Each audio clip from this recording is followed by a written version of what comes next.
In 1874, the city of Wichita counted approximately 50 women paying monthly fines for the right to work in its saloons and dance halls. $8 a month, collected by the city clerk, recorded in a ledger. The fine was not punishment. It was permission. The city kept the money and looked the other way. The average age of those women was 23. The ledger had a column for their names. It had a column for the amount paid. It did not have a column for how many of them were alive the following year. The women who came to the cattle towns of Kansas in the 1870s did not all arrive desperate. Many came from farms and textile mills where the work was harder and the wages were worse. A dance hall girl in Wichita could earn $10 a week, plus a commission on every drink a customer bought at her table. A popular girl, averaging 50 dances in a single evening, could make more in one night than a farmhand earned in a month. That was the promise. For some women, it was briefly true. They wore silk when silk was unaffordable to most frontier women. They slept indoors. They ate regular meals. In towns where men outnumbered women 3-1, they were noticed, sought after, and sometimes genuinely protected. In most cattle towns, assaulting a dance hall woman could get you shot.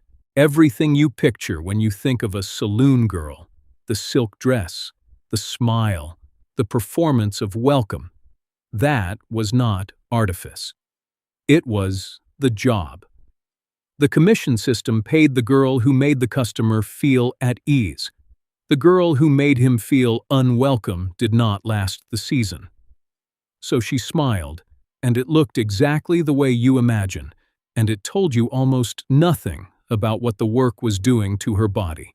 For a narrow window, the first weeks, sometimes the first months, the dance hall offered something the farm and the frontier marriage could not: a wage that belonged to the woman who earned it. Then the calendar moved. If you arrived in Wichita in the summer of 1874 with no husband and no savings, the dance hall was not your last choice. For a few weeks, it might have felt like the first one that actually paid. In March of 1873, Congress passed the Comstock Act. Anthony Comstock, the moral reformer who had lobbied for it across 2 years of public pressure, described the goal as eliminating the circulation of obscene material through the United States mail. The statute defined obscene to include any information about contraception or abortion, any pamphlet, any letter, any printed card describing a method of prevention, federal crime, up to 5 years in prison. The act applied to every woman in the country. In the cattle towns of Kansas, it applied to the women in the ledger. The Comstock Act did not exist in isolation. In Wichita, the city charged each dance hall and saloon woman $8 a month for the right to remain working. The fine was called a fine rather than a tax, because acknowledging it as a tax would have required the city to acknowledge what exactly it was: licensing. The revenue-funded municipal expenses, roads, buildings, public services. The city collected money from women. It had simultaneously denied any legal method of limiting the conditions that made their work dangerous. Taxed as a revenue source, denied as a health resource, in the same year, by the same government. Would you have stayed in that saloon knowing every legal exit had been sealed from the outside before you arrived? Tell me in the comments. Step out of the city clerk's office. Walk south along Douglas Avenue to the row of buildings with the lanterns in the windows. The smell of tobacco and something sharper, something the heat pulls out of the floors, reaches you before you push the door open. Venereal disease was not a risk inside the dance halls of the 1870s cattle towns. It was a certainty the way weather was a certainty. Syphilis and gonorrhea moved through the saloon districts of Wichita, Dodge City, and Abilene with no mechanism of containment and no treatment that did not create new damage. The women knew this. They had no legal access to information that might have reduced their exposure. They had no physician legally obligated to treat them in confidence. The options available were mercury, arsenic, calomel, and whatever remedies the general store carried under labels that described none of their actual contents. Most of those remedies made things worse. In Newton, Kansas, a woman died the night the man she had been with refused to marry her. She was gone before he reached the room. The death was recorded. Her name was not included in the documents that survived. During the Virginia City, Nevada boom years, the city recorded 40 separate suicide attempts among the women in its saloon districts. 19 of those attempts succeeded. 40 attempts. 19 funerals. Not one death certificate listed a profession. And it was into this world, where the law had removed your options, and the disease had begun its work on whatever the law had left behind, that the women lived as long as they could. Celia Ann Blaylock was first documented working as a prostitute in Fort Scott, Kansas, in 1872. She was 22 years old. By 1876, she was in Dodge City, where she met Wyatt Earp, lawman and gambler, and became his common-law wife. The 1880 United States Census recorded her at their shared Tombstone address, listed simply as Wyatt's wife. She developed severe headaches in Tombstone. The available treatment was laudanum, a liquid opium preparation sold without prescription at any general store in the territory. She began using it regularly. The word addiction was not then a medical category with a recognized treatment attached to it. It was understood as a failure of character. The prescription for failures of character was willpower. The prescription for pain was more laudanum.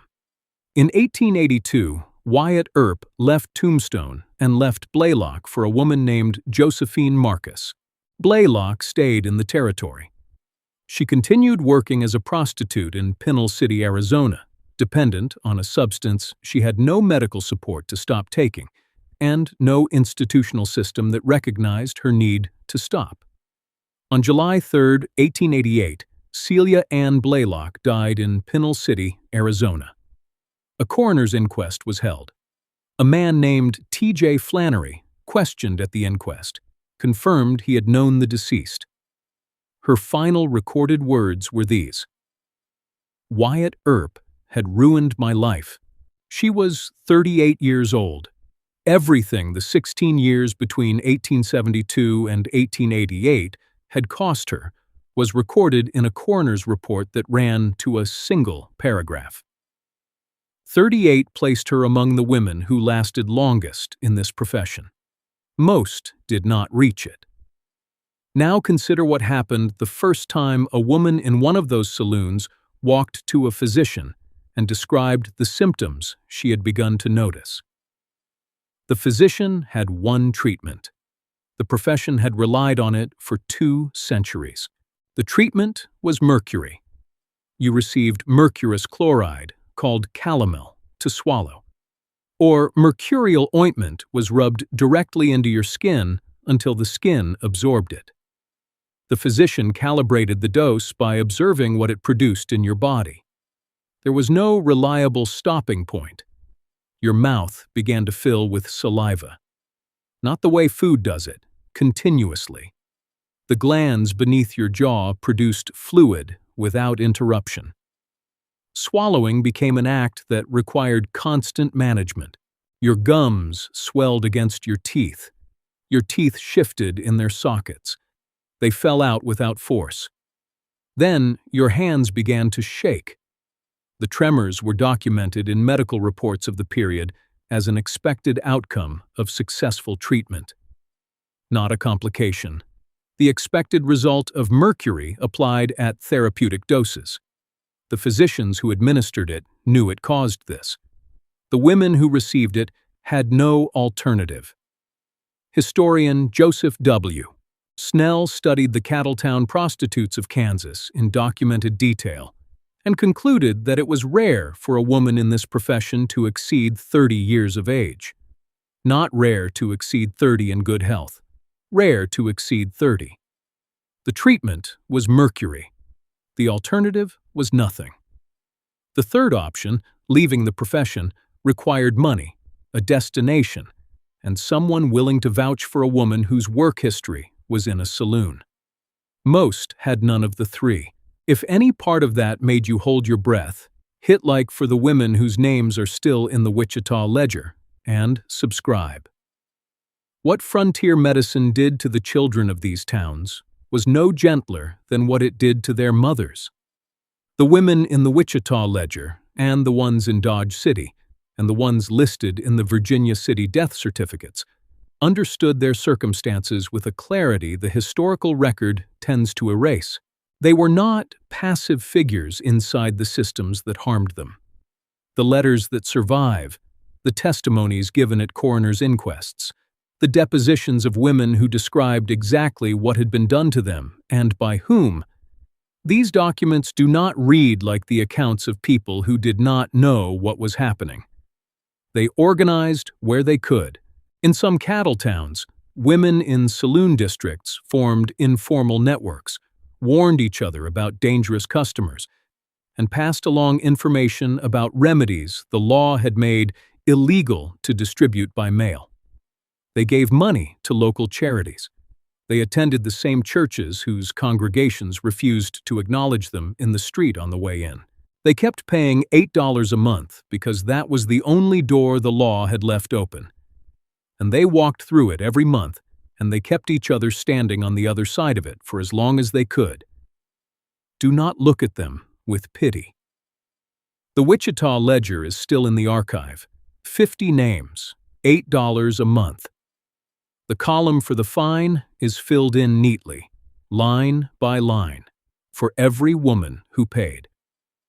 The column for what came after was never added. Most of them were 23. Some were younger. The ones who reached 30 were, according to the historian who spent years counting them, the rare ones. There was no column for what happened next.